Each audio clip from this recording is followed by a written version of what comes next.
on se retrouve dans la zone sud 3 pour le début de ce 7ème épisode où on va pouvoir faire le dominant roche et explorer une bonne partie du désert.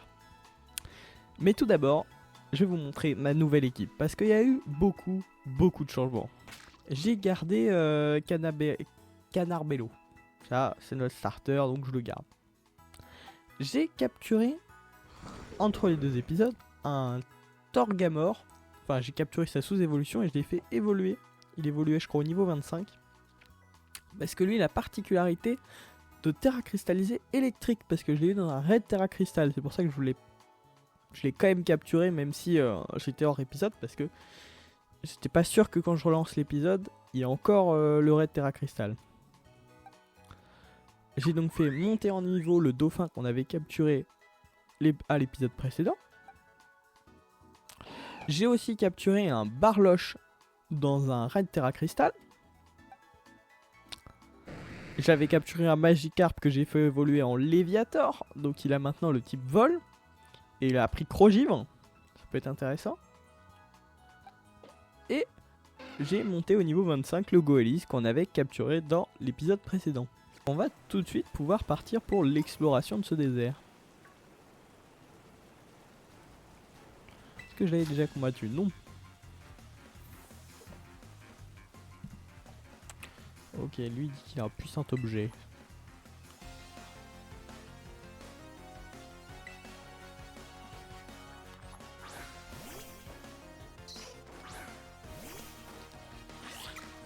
Ah, j'aurais dû faire tourner un petit peu l'équipe pour que vous voyez mes nouveaux Pokémon.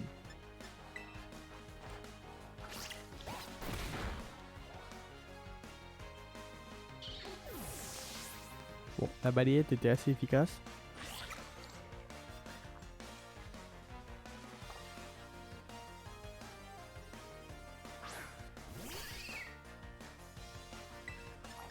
Et on va faire cruel sur le Cabriolet. Cabriolet qui aurait pu être un Pokémon qui nous pose pas mal de problèmes puisqu'il est type plante, mais comme on lui laisse même pas le temps d'attaquer, on est tranquille. D'où l'intérêt de monter les niveaux pour avoir un peu d'avance.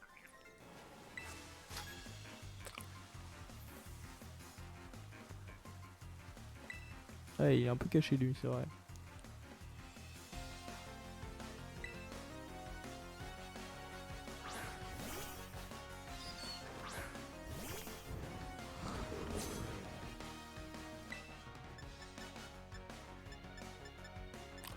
Ok, on va faire tombe roche. Vous voyez que l'avantage c'est quand même qu'il a beaucoup d'attaques qui ne sont pas des attaques de typo, donc ça nous permet d'avoir accès à des attaques différentes pour être peut-être plus efficace contre certains Pokémon. Par exemple la morsure, c'est efficace. Je sais pas le niveau des. J'ai pas regardé le niveau des Pokémon d'en face. Ils sont peut-être aussi un petit peu bas niveau. Ouais, c'est ça, niveau 12.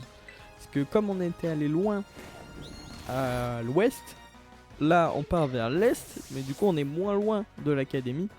Donc les Pokémon sont plutôt bas niveau. Ok, ici un autre combat.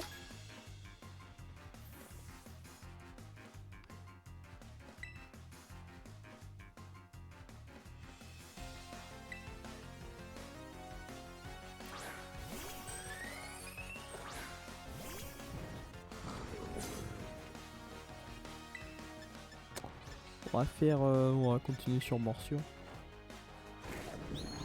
Ouais, c'est efficace.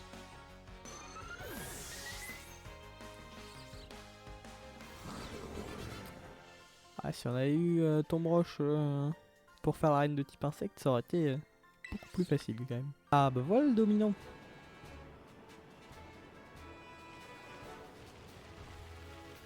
Ah oui, par contre, moi je vais avoir un peu de mal à le suivre. Heureusement qu'il y a un chemin.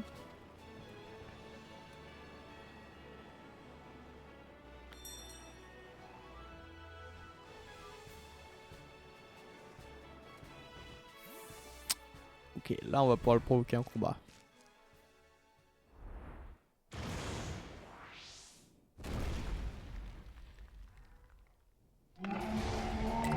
Bon, par contre, c'est pas là que Tomb Roche va pouvoir montrer ses vraies capacités, puisque le type électrique ça ne sert à rien contre le type roche. Oui bon il est quand même beaucoup plus bas niveau que le dominant vol qu'on a fait, donc c'est quand même beaucoup plus simple. Surtout qu'on a une capacité de type eau qui est très efficace contre la roche. Ça reste assez facile mais... c'est pas là que ton roche peut montrer toutes ses capacités. Ça fait un peu dans l'esprit un Tortank.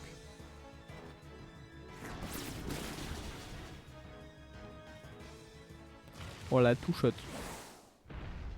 Impressionnant. Ça se trouve en terra cristallisant avec le starter on l'aurait one shot. Parce qu'on peut pas le mettre KO au premier coup les Pokémon dominants à chaque fois. Bon, par contre il est parti vers où notre cher ami?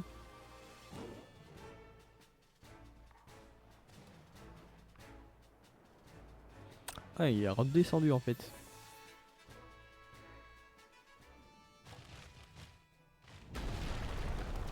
Je pensais que la grotte était plus haut.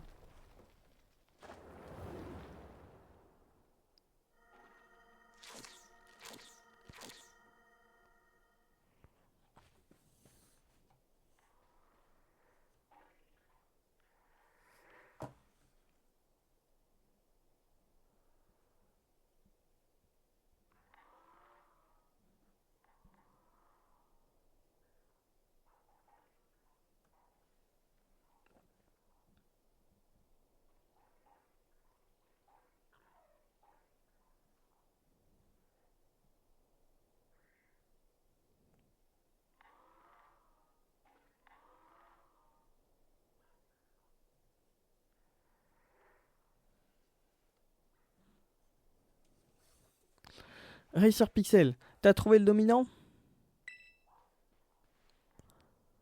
Alors, c'est lui le dominant roche-falaise. Il est immense. Oh non. C'est bien possible que l'épice le rende encore plus fort. Racer Pixel, reste sur tes gardes.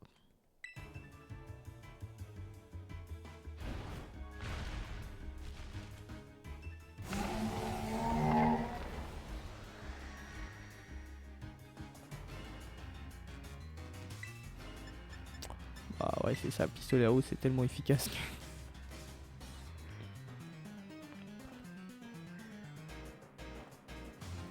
Bam. Ah lui, il a quand même un Pokémon de type eau. Kogias. À chaque fois, je crois qu'il y a quand même un Pokémon à peu près adapté pour résister.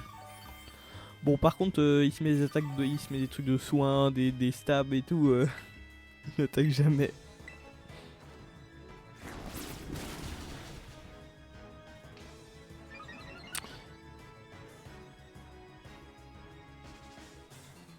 Ok, la vitesse augmente. Oui, bah il a pas boosté ses trucs. Il sera toujours plus fort. Puis même si nous tue celui-là, on a 6 Pokémon derrière, c'est trop de cheaté. J'aurais dû commencer par là. Mais bon, après, ça nous intéressait pas forcément d'avoir tout de suite le sprint. Nous, c'était surtout les capacités de type eau pour nager qui nous intéressaient. Mais... bon. Au moins, celui-là, c'est fait. Maintenant, on va pouvoir sprinter avec Miraidon. Ou sauter, je ne sais plus. Non, je crois que le saut, c'est tard. Ah, je sais plus ce qu'il y a en premier. Ah, il va apprendre l'âme R. C'est qui apprend l'âme R? Ouais. Ouais, allez, on va le mettre à la place de Cruel.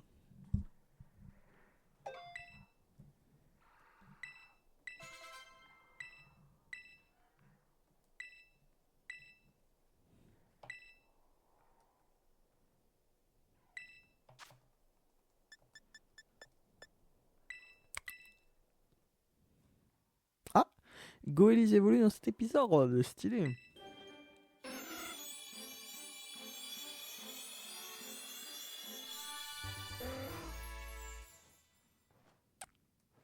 Donc maintenant on a un Becky-Pan. Toujours de type eau et vol. Ça c'est nickel.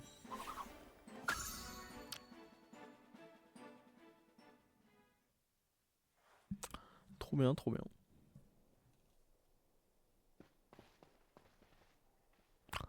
Ouais, on a réussi. Bien joué, Racer Pixel. N'empêche, quand les Pokémon dominants s'énervent, ça rigole pas. D'ailleurs, vous avez peut-être vu que j'ai changé de tenue. En fait, c'est toujours les tenues que j'ai achetées au deuxième épisode, mais j'avais toujours pas réussi à les mettre. Et là, en jouant sur la Switch, je sais pas, il y a un moment, je suis tombé dans un menu et j'ai réussi à mettre la tenue. Donc c'est nickel. Allons-y, en avant, qu'ils reviennent.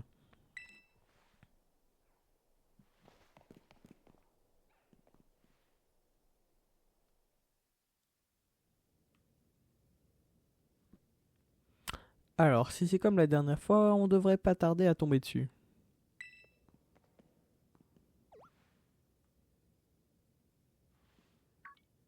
Bingo, là voilà.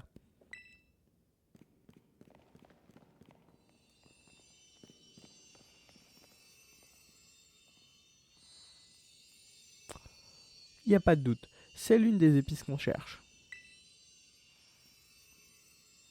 Vous avez trouvé l'épice secrète sucrée. Excellent. Merci Racer Pixel. Alors, il dit quoi mon bouquin? L'épice secrète sucrée fortifie l'estomac et favorise la digestion des aliments. Ça dit aussi qu'elle est efficace contre les maux de ventre et qu'elle permet de retrouver l'appétit. Si je lui prépare un bon sandwich avec ça, il devrait pouvoir en manger. Et Racer Pixel, j'espère que t'as faim, car c'est l'heure de passer à table. On tranche, on garnit, allez hop hop hop. C'est prêt, sandwich façon pepper aux épices du jour. Et le baljominant qui va avec.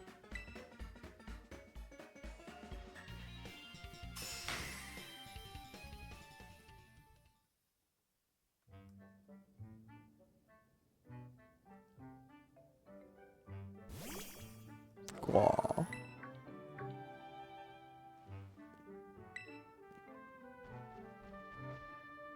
Sniff sniff.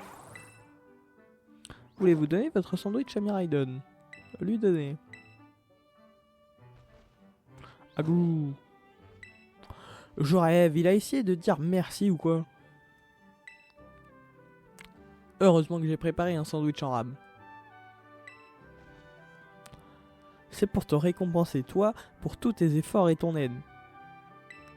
Et c'est certainement pas pour Miraidon que j'en ai un en plus.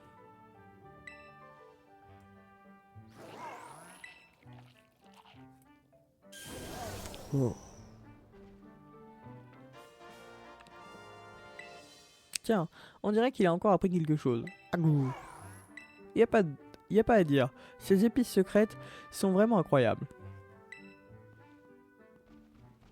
Encore heureux, sinon tout ça ne servira à rien.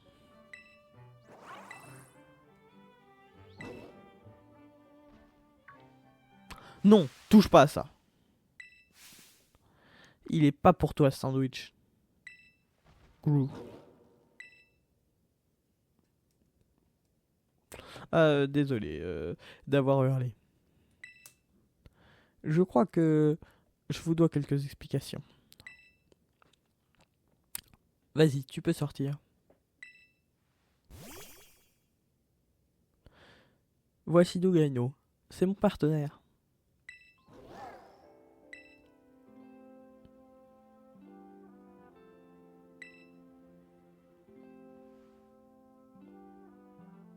Tiens, mange ce sandwich, ça va te faire du bien.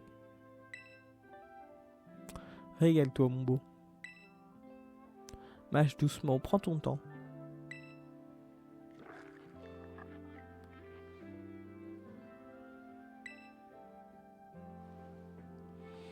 En fait, il a été gravement blessé il y a quelque temps. Et s'il s'en est jamais vraiment remis. Et il s'en est jamais vraiment remis.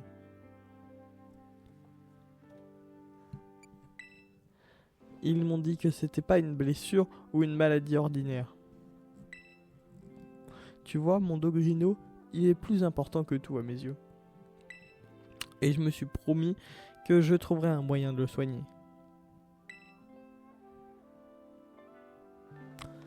J'ai fouillé en ligne, j'ai cherché dans mes livres, j'ai testé des tas de remèdes. Mais il n'y a rien à faire. Jusqu'au jour où j'ai fait une découverte. Des épices secrètes.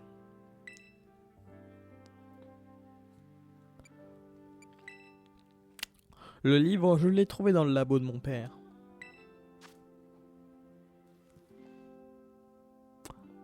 C'est un bouquin rempli d'histoires farfelues qu'on trouve souvent au rayon paranormal. Mais moi je pense que tout ce qu'il y a à écrire dedans est vrai. Tout ce qu'il est écrit dedans est vrai. D'après ce que j'ai lu, manger les 5 épices secrètes suffirait à soigner n'importe quelle blessure ou maladie. D'ailleurs, quand j'ai donné la première épice qu'on a trouvée à Dogrimo, ses pattes qui étaient toutes froides ont commencé à se réchauffer.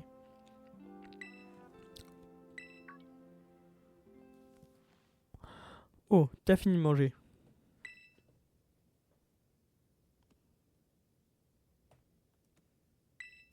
Dogrimo, tes yeux, t'as retrouvé la vue. Mais oui, oh, je suis tellement content. Il pouvait plus ouvrir les yeux depuis tout ce temps. Je savais plus quoi faire. Si tu savais comment ça me rend heureux.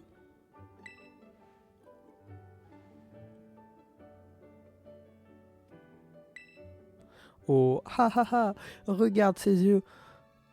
Sont si petits qu'on a du mal à les voir s'ils sont ouverts. Tout ça, c'est grâce au bienfait des épices. Ça fait aucun doute. Et ton cas, c'est décidé. Je vais tout faire pour soigner Dogrimo, jusqu'à ce qu'il retrouve la santé. Bref, maintenant tu connais toute l'histoire. Il reste encore 3 épices. Faut qu'on continue nos recherches. Wow.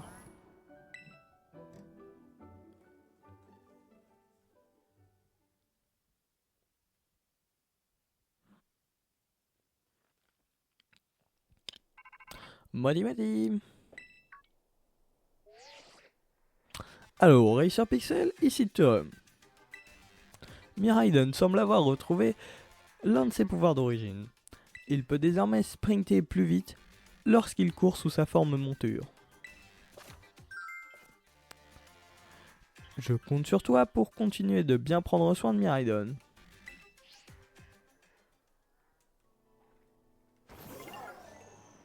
Ah ouais. Ah bon bah là on a tapé un Pokémon mais ouais. Ça a l'air pratique. Bon et bien on va se retrouver là pour la fin de cet épisode puisque j'ai fait des recherches pour capturer un Tauros de typo. Et en fait c'est pas possible dans cette zone là, il n'y a que des Tauros classiques. Il faudra attendre d'arriver dans la zone ouest numéro 2 pour pouvoir capturer des Tauros aquatiques. Sauf que la zone ouest numéro 2... La zone ouest numéro 2, on n'y a pas encore accès parce qu'il faudra faire l'arène de typo et puis un peu tout le bordel qui est par là. Enfin, il faudra qu'on explore pas mal la zone. Donc on fera ça dans un épisode prochain. Mais pas tout de suite puisque dans le prochain épisode, on fera l'arène de type plante. Donc si vous voulez pas vous manquer ça, puis ça va être un gros défi puisqu'on a que des Pokémon de type eau, je vous le rappelle. Vous pouvez mettre un like et vous abonner.